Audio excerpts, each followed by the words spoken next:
بلوچستان اور خیبر پختونخوا میں لوگ خوف میں الیکشن لڑ رہے ہیں۔ گھر سے نکلتا ہوں تو واپسی کا پتہ نہیں ہوتا۔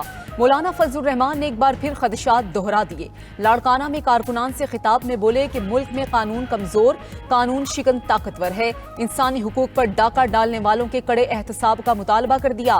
کہا کہ انسانی حقوق کا خیال رکھا جانا چاہیے۔ پاکستان تنزلی کی انتہا کو پہنچ چکا، پھر بھی غلط پر غلط فیصلے کیے جا رہے ہیں۔ کہیں تو کوئی خرابی ہے۔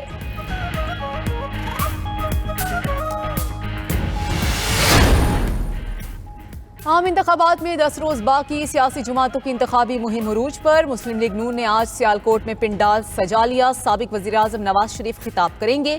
پیپلز پارٹی لیاقت باغ راولپنڈی میں لہو گرمائے گی۔ بلاول بھٹو کی شہریوں کو بھرپور شرکت کی دعوت۔ کہا آئیں نفرت اور تقسیم کی سیاست کے خاتمے کا عہد کریں۔ پیپلز پارٹی کا حزب میں بھی جلسہ شیڈیول۔ آصف علی زرداری خطاب کریں گے۔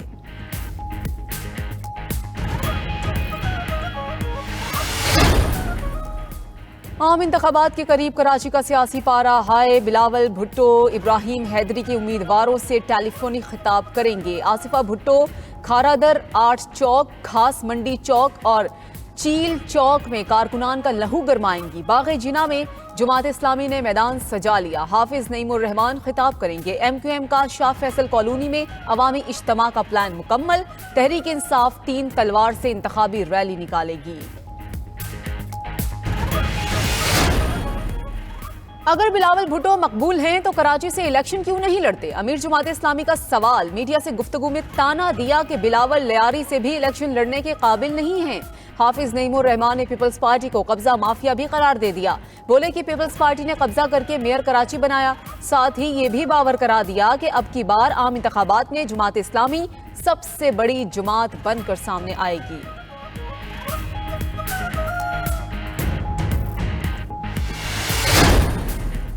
پنجاب کی تعمیر و ترقی خون پسینہ دے کر کی۔ پی ٹی آئی نے ایک اینٹ نہیں لگائی، وہ 9 مئی والے ہیں، ہم 28 مئی والے ہیں۔ رہنما مسلم لیگ نون عطا تارڑ نے مخالفین کو آڑے ہاتھوں لے لیا۔ کہا بلاول بھٹو مناظرے کا چیلنج دیتے پھرتے ہیں، پیپلز پارٹی والے تو کرپشن کے بادشاہ ہیں۔ 300 یونٹ بجلی تو کیا 300 روپے بھی عوام کی جیب سے نکال لیتے ہیں۔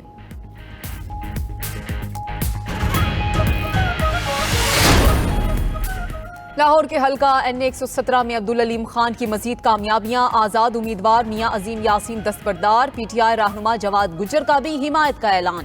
پی ٹی آئی کے ساگ ٹکٹ ہولڈر ملک زمان نصیب کی قیادت میں شاہد گجر، ملک عثمان، میاں ارشد اور عدیل گجر آئی پی پی میں شامل۔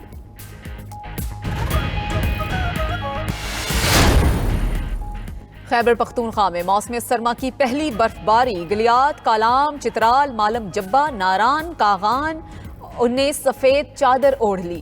سیاحوں کی آمد کا سلسلہ۔ ٹورزم پولیس کے جوان حفاظتی امور پر تعینات۔ وادی تیرا کے پہاڑوں پر برف باری سے ہر طرف سفیدی چھا گئی۔ باغ میدان اور راجکل میں برف باری سے موسم شدید سرد۔ وادی نیلم میں ایک دن کے وقفے کے بعد بارش اور پہاڑی پر بھی برف باری شروع ہو چکی۔ جاگران ویلی، سرگن، اڑنگ، کیل اور شاردا میں بھی ہر طرف برف باری۔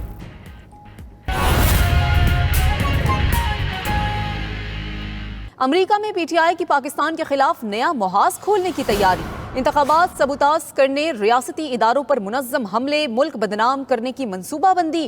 ذرائع کے مطابق لاکھوں ڈالر پی ٹی آئی کے اوورسیز ارکان اور مختلف کرداروں نے فراہم کیے۔ مقصد پاکستان پر سفارتی اور انسانی حقوق کے اداروں کے ذریعے دباؤ بڑھانا ہے۔ عالمی دباؤ سے سابق چیئرمین پی ٹی آئی کے لیے رعایت حاصل کرنا ہے۔ نئے منصوبے کا یہ ہدف ہے جو کہ آپ کو بتا رہے ہیں۔ عمران خان اور ساتھیوں کو 9 مئی کے پھندوں سے نکلوانا بھی اس منصوبے کا اہم مقصد ہے۔ اب بھی ہمارے ساتھ موجود ہیں ماہر سلامتی امور سید محمد علی۔ سر، آپ کا بہت شکریہ آپ کے وقت کا۔ یہ خبر سامنے آئی ہے، کس طرح دیکھ رہے ہیں آپ اس خبر کو؟ بہت شکریہ جی۔ دیکھیے، یہ جو آپ نے آج خبر شیئر کی ہے، اس سے یہ بات ثابت ہوتی ہے کہ یہ سیاسی جماعت عالمی سطح پہ پاکستان اور پاکستان کی ریاستی اداروں کے خلاف ایک بڑی ہمہ جہت اور ویل پلانڈ ایک ہائیبرڈ وارفیئر میں ملوث ہے، اور اس کے 6 پہلو ہیں۔ जो कि इसकी जामिया और इसमें जितने रिसोर्सेज और एफर्ट पिन्हा है वो जाहिर करती है। पहला पहलू जो है इसका माशी है, क्योंकि बहुत बड़े पैमाने पे इसमें माली फंडिंग शामिल है जो और पानी की तरह पैसा बहाया जा रहा है। दूसरा जो है वो यूएस कांग्रेस के जो अराकीन हैं उनके ऊपर भी असरअंदाज होने की कोशिश की जा रही है। तीसरा पहलू जो है वो लॉबिंग फर्म का है कि बाज़ाब्ता तौर पर लॉबिंग फर्म के जरिए से अमरीकी पॉलिसीज के ऊपर असरअंदाज होने की कोशिश की जा रही है। चौथा पहलू जो है वो इंटरनेशनल मीडिया का है और मगरबी मीडिया, खुसूसन जिस तरह भी आपने देखा BBC, इंटरसेप्ट, द इकोनॉमिस्ट और इस तरह के कई प्लेटफॉर्म्स को यूज किया जा रहा है कि पाकिस्तान और पाकिस्तान की रियासत के खिलाफ आलमी सतह पे मगरबी हिलकों में जो है वो राय को हमवार किया जाए। और पांचवा पहलू उसका थिंक टैंक्स का है। कई अमरीकी थिंक टैंक्स में ऐसे लोग जो हैं वो बैठे हुए हैं जो कि इस सियासी तंजीम के गाब में न सिर्फ उसकी सिंपथी रखते हैं बल्कि इनके एजेंडे को पॉलिसी और एकेडमिक डिस्कोर्स में भी आगे बढ़ा रहे हैं। और जो छठा पहलू है वो आप मुझसे बेहतर जानती हैं, वो सोशल मीडिया का इस्तेमाल है कि जिसके जरिए से कुछ एंटी स्टेट एलिमेंट्स रोजाना पाकिस्तान और उसकी रियासत के खिलाफ हर्जा सराई करते हैं। और जिस तरह आपने कहा, इन हमजहत 6 प्रोंग स्ट्रेटजी का मकसद जो है आलमी राय और आलमी बरादरी को पाकिस्तान और रियासत के खिलाफ मुतनफिर करना और अदालती कार्रवाई पे असरअंदाज होना है, ताकि जो लोग 9 मई के हमलों में रियासत एंटी स्टेट एलिमेंट्स जो मुलविस हैं उनको जो लॉजिकल और अदालती सजा है उससे बचाया जा सके। तो मैं अपील करता हूं पाकिस्तान की अदलिया से कि वो किसी बैनुल अक़वामी फेक नैरेटिव या दबाव में ना आए, क्योंकि उनकी अपनी साख, क्रेडिबिलिटी और अवाम की जो तवक्कुआत हैं उसका दारोमदार इस बात पे है कि वो तमाम हर किस्म के दबाव से बालातर होके पाकिस्तान के आइन और कौमी सलामती के तकाज़ों के मुताबिक फैसला करें। और सबसे इम्पोर्टेंट बात आपके जरिए से अवाम को बताना जरूरी है कि वो भी जो बाशऊर हमारे शहरी हैं वो इस फेक नैरेटिव के ज़ेरे असर आए बगैर हक़ाइक़ को देखें कि कौन सी जमातें हैं जो कि रियासत के खिलाफ काम कर रही हैं और कौन सी ऐसी जमातें हैं जो कि उनकी फलाह बहबूद, महंगाई और दीगर मसाइल से मुखलिस हैं, ताकि वो अपने वोट का जिम्मेदाराना अंदाज में इस्तेमाल कर सकें और किसी बैनुल अक़वामी साजिश या एजेंडे का पार्ट ना बने। ठीक है, हमारे साथ मौजूद हैं अब्दुल्ला गुल, सीनियर तज्ज़ियाकार हैं। सर, आपके वक्त का बहुत शुक्रिया। ये जो खबर सामने आई है जिसमें PTI का एक और एजेंडा सामने आया है जिसमें इंतखाबात सबूताज करने और रियासती इदारों पर मुनज़्ज़म हमले भी इसमें मुलविस हैं और फंडिंग भी मुलविस है, कैसे देख रहे हैं आप इसको?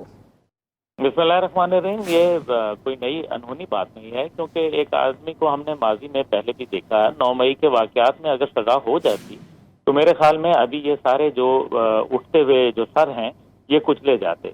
लेकिन अफसोस है कि अभी तक अदालत जो है वो कुछ ऐसा अभी तक सामने नहीं आया, बल्कि कई जगह जो है हम बड़ा एक नरम रवैया देखते हैं, मेरे ख्याल है, जो कि यकीनन कौम के अंदर एक तशवीश का बायस बना हुआ है। लेकिन दूसरी तरफ आप देखें कि मगरिब के अंदर, बाकायदा बरतानिया में, अमेरिका के अंदर जिस तरीके से बाकायदा बड़े बड़े गाड़ियों के ऊपर स्क्रीनें लगा के तशहीर की गई, पाकिस्तान की जो है वो नफरत लोगों में फैलाई गई पाकिस्तान इदारों के हवाले से, क्या ये बात जायज़ थी? क्या जाके व्हाइट हाउस के सामने इस किस्म की शर्मंगेज़ी फैलाना, अपने ही मुल्क के जो इज्जत है उसको दाव पे लगाना, बाकायदा स्क्रीनों के जरिए, मज़मूम मुहिम के जरिए, सोशल मीडिया के मुहिम के जरिए, अब भी आप ये चाहते हैं कि अगर इलेक्शन से पहले या तो बायकॉट कर लें या इलेक्शन के बाद बायकॉट कर लें।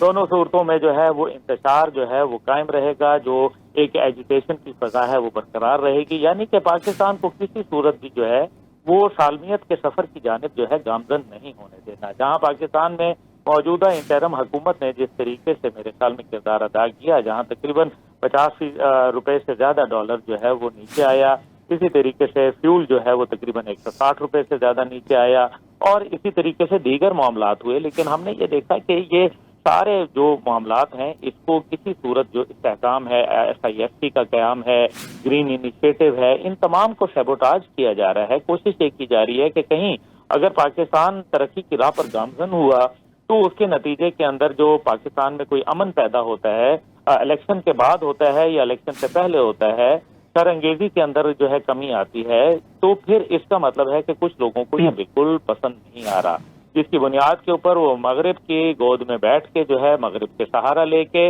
اور پاکستان کے حوالے سے جو ہے وہ ایک انتہائی مذموم پروپیگنڈا باقاعدہ اس سے پہلے اندلیب عباس اور شیرین مزاری صاحبہ جو ہیں وہ باقاعدہ لوگوں کو اکساتی رہیں، ان کو ویڈیو پیغام دیتی رہیں کہ جس کے اندر وہ کہا کہ آپ جائیں اور پاکستان کے خلاف باقاعدہ جو ہے وہ ای میلز کریں، یونائٹڈ نیشن کو کریں، دیگر اداروں کو کریں اور ان کے انسانی حقوق کی کمیٹیوں کو کریں اور بتائیں کہ کس طریقے سے جو ہے وہ خلاف ورزیاں ہو رہی ہیں، اور باقاعدہ اس کا ایک طریقہ کار بیان کرنے کے لیے اندلیب عباس نے تو حد کر دی کہ وہ ویڈیو بھی بنا ڈالی، اور شیرین مزاری جو ہیں انہوں نے بھی کوئی کم کسر جو ہے وہ نہ اٹھا رکھی۔